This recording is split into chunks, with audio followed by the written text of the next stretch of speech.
que je sais, et je fais exprès de me taire pour ne pas effrayer les gens. Sinon, il y a beaucoup de choses que je sais. Je sais les leaders politiques qui ont mouru. Les leaders politiques là, qui ont mouru, là, je les connais. Mais je me garde de dire certaines choses parce que s'ils parlent, beaucoup seront effrayés. Mais dans l'opposition, parmi nous, là, il n'y a qu'un gars mouru. Je le connais. Ça m'attriste, mais il va mourir.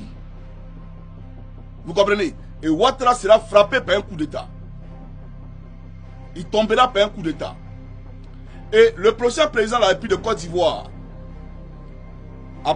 d'après ce que vous appelez l'élection là, c'est même pas parmi le, c'est pas dans l'opposition.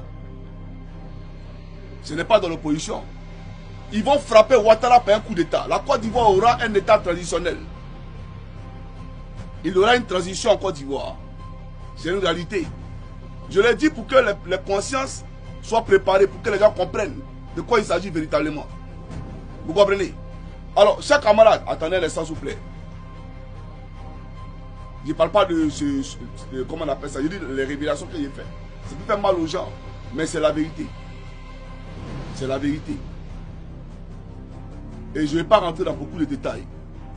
Vous avez vu la dernière fois quand j'ai fait écouter la note du militaire qui parlait. Depuis 2011, j'ai coupé. J'ai coupé exprès. Je n'ai pas terminé. Beaucoup me demandent, Johnny, il faut jouer l'intégralité de l'audio, mais je ne peux pas jouer. Pour ne pas faire peur aux gens. Voilà. Sinon, il y a beaucoup de choses que je sais. Mais j'aimerais dire ceci. Cet homme sans village, tel que Adama Pitogo, un homme aussi sans village, lui qui dit qu'il est abbé d'Agovi. Au fait, la Côte d'Ivoire, c'est une bordelle. Parce que la bordelle, elle ne regarde pas ta corpulence. Elle ne regarde pas, bien entendu, la laine que tu dégages. Elle ne regarde pas ta forme physique. Elle ne regarde rien du tout. Tout ce qui l'intéresse, c'est ton argent.